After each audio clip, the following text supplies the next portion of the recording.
Life is complicated. It seems like every time things are going smoothly and you're getting comfortable with your circumstances, everything takes a 180 and leaves you trying to regain your footing in this formidable world. Tell me if this sounds familiar. It's been a while since you've played a bit of Minecraft, and you decide to boot it up. Maybe even with some of your friends. And it's super fun in the beginning. You know, you start thinking of all the things you could do with your base, I don't think it's an unpopular opinion for me to say. Minecraft isn't the same anymore. I mean, sure, the name's the same, the blocky looks the same, but the feel isn't. Now maybe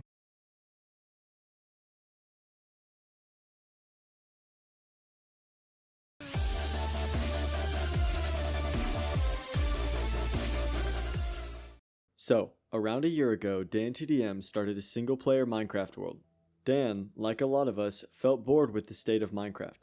So, he went and studied all of his other Minecraft series and crafted a rule set to make him enjoy the game again.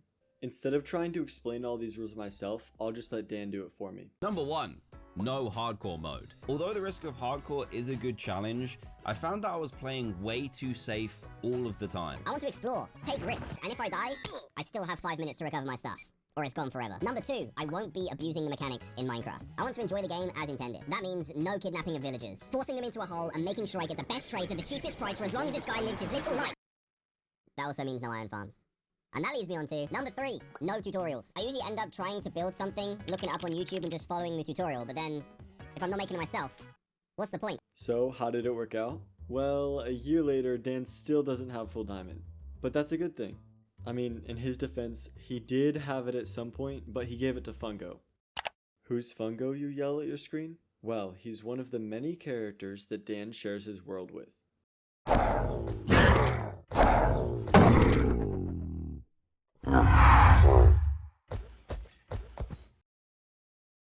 I'm sure you're aware of Dan's strange tendency to talk to villagers. I mean, there's hundreds of videos of him talking to Trayaurus. Yes, hundreds. So it's no surprise that in this new world, he also has villager friends.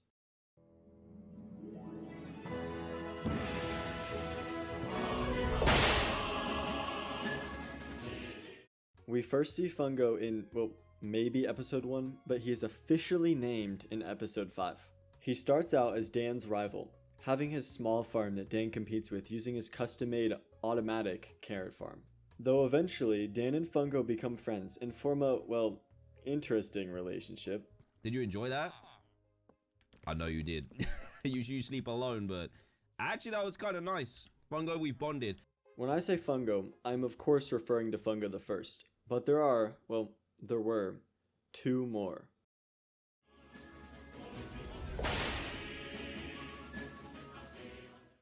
Fungo has 2 kids, Fungo Jr. and Fungo Jr. Jr. Fungo Jr. really doesn't do much. Actually, I can't really think of anything that he has done. And the most notable thing that Fungo Jr. Jr. does is die. When someone dies, Dan adds them to the graveyard. Besides Fungo Jr. Jr., there's only one other character that gets an extravagant grave, and that's Naorus. While on a journey to look for the trial chambers right when they came out, Naorus fell into some powdered snow. Something that happens a lot throughout the series. However, this time, Dan panicked. A combination of Dan hitting Naorus and the chill from the powdered snow spelled the end for this poor horse. Honestly, powdered snow was a huge problem for Dan in the early parts of the series, but it's still sad that Naorus had to go like that. You know, Naorus' death kinda reminds me of something. Alright, before I get to talking about the antagonists of the series, there are 2 more characters to cover. The first one is Snot. In one episode, Dan needed leather. So, like any reasonable person, he built an entire ranch and filled it with animals. Then, he employed a villager to take care of it and built that villager a house. After all the animals escaped, Snot moved on to working at one of the small stalls that Dan set up in front of the Fungo statue. Now I can finally talk about my favorite character, Phone Dan. Phone Dan usually comes up during time lapses or when Dan needs to explain something. Normally, I wouldn't treat Phone Dan like his own character, but DanTDM himself does exactly that. I'm doing this real time. I'm not even bringing in Phone Dan. Hey, me? No, go away. Go away, Phone Dan. I don't want to hear you. Not right now. I'm stressed. Like any good story, Dan's world has an evil organization trying to overthrow Dan and Fungo. At first, I thought it was Dan's paranoia, but eventually I realized he might be right. Near the beginning of the series, we see one of Dan's villagers acts strange. Dan also notices this and decides to name that villager Rot. Rot eventually flees to the Nether, where he remains for most of the series. Now, Dan himself believes that Rot is building an army. It feels like he's building an army. This is why we needed... One of the members of that army, and someone who has actually killed Dan, is Traitor. That's his name.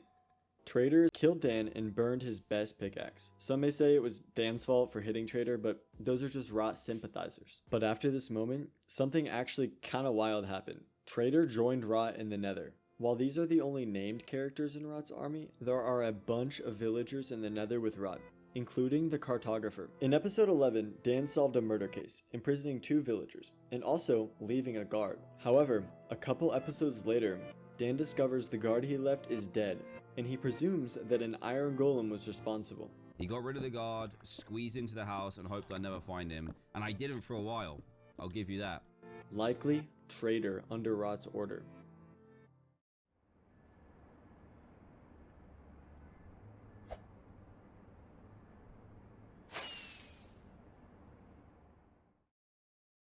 The series has been going on for over a year now, so I think it's safe to say that Dan has beat the 2-week Minecraft phase. His rules are a big part of what has kept him going for so long.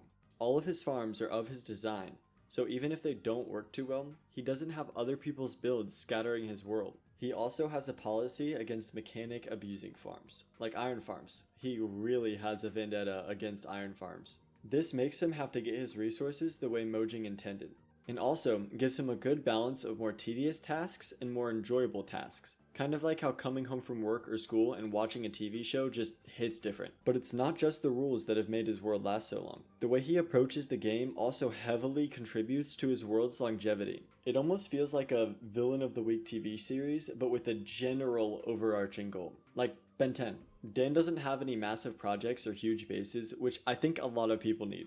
The last thing that Dan does to ensure his world's longevity has to do with his gear. Since he isn't abusing game mechanics, he doesn't reroll villager traits, which means no mending.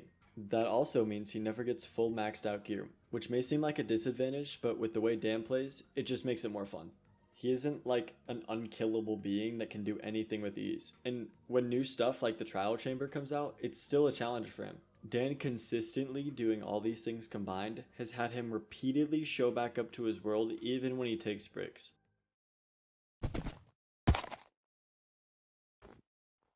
I've been watching DanTDM since I was a kid, and I even went to one of his shows, so it's amazing that he still has these really enjoyable series for me to watch now that has similar vibes to his old stuff. And the fact that he still usually pulls over 1 million views on these videos is honestly impressive. While rewatching the entire series for this video, I actually came across a couple fun facts. Dan's son, Asher, actually watches these videos, which is just so cute. Dan has a couple strange predictions, like how he built this little copper robot and then the copper golem got added back in. Also, Dan actually made his own music disc recently and it honestly slaps. I've linked a petition to get it added to the game. That would be so cool. Dan also named a lot of his tools after characters from his lab, like Grim and Craig. Alright, before I go, Dan is almost at 30 million, so go sub to him. Goodbye.